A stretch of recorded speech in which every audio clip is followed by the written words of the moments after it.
Halo rekan-rekan semua, nama saya Natasha Rahmayuli Irwin, mahasiswa Magister Ekonomi Universitas Andalas. Hari ini saya akan mempresentasikan topik teori ekonomi mikro mengenai social choice theory atau teori pilihan sosial. Secara khusus, kita akan membedah bagaimana preferensi individu digabungkan menjadi keputusan yang kolektif dengan mengambil referensi dari studi kasus pemilu parlemen Styria tahun 2019 oleh Darman dan Klemler. Inti dari social choice theory adalah proses agregasi preferensi. Kita mengenal konsep social welfare function atau SWF, yaitu sebuah aturan yang memetakan profil preferensi individu yang rasional menjadi satu relasi preferensi sosial yang lengkap dan transitif. Salah satu contoh mekanismenya adalah board account, di mana pemenang ditentukan berdasarkan jumlah poin peringkat terendah. Namun, kita dihadapkan pada tantangan besar melalui Row Impossibility Theorem, di mana teorema ini menyatakan bahwa jika ada setidaknya tiga pilihan atau tiga alternatif, mustahil untuk memiliki aturan pemungutan suara yang memenuhi semua syarat ideal. Syarat ideal yang dimaksud di sini adalah properti Pareto dan juga independensi alternatif relevan atau IIA.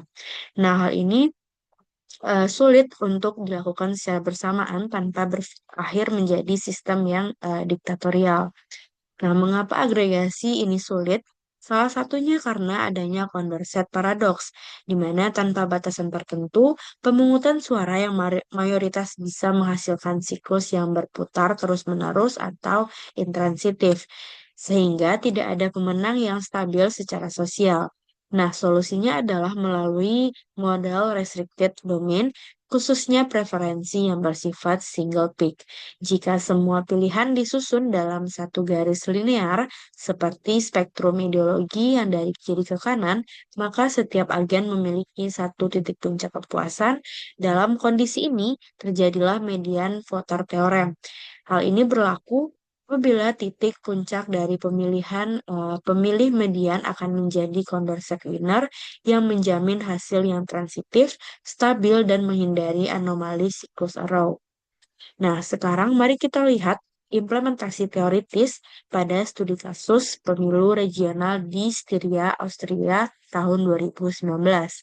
Nah, eksperimen dilakukan melalui exit poll terhadap 937 pemilih untuk mendapatkan preferensi tulus dari mereka terhadap 6 partai utama. Tujuannya adalah untuk menguji apakah aturan pemilihan yang berbeda akan mengubah hasil atau peringkat sosial. Nah, hasilnya bisa kita lihat. Ini sangat menarik. Dapat dilihat bahwa Partai Greens menjadi pemenang yang konsisten pada aturan plurality, board account, dan juga approval voting karena dukungan mereka luas dan tingkat penolakan yang rendah. Nah, sebaliknya, Partai FPO yang bersifat polarisasi sangat dirugikan oleh aturan yang memberi poin negatif. Sementara pada partai menengah atau NEOS ini mendapat hasil lebih baik pada aturan yang menggunakan informasi preferensi lebih dalam seperti evaluatif voting. Nah, satu temuan penting lainnya adalah adanya strategic voting di mana 14% pemilih ini tidak jujur mengenai pilihan favorit mereka di surat suara asli karena alasan taktis agar suara mereka tidak terbuang.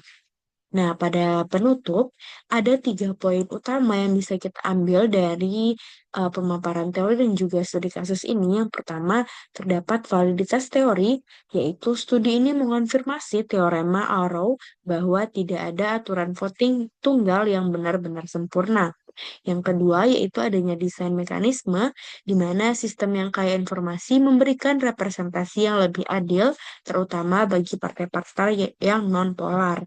Nah, yang ketiga, yaitu adanya aturan pemilihan bukanlah sekadar masalah teknis atau eh, administratif, melainkan penentu utama hasil politik dan bagaimana masyarakat direpresentasikan. Sekian pemaparan dari teori dan juga studi kasus dari saya untuk presentasi kali ini. Terima kasih atas perhatiannya.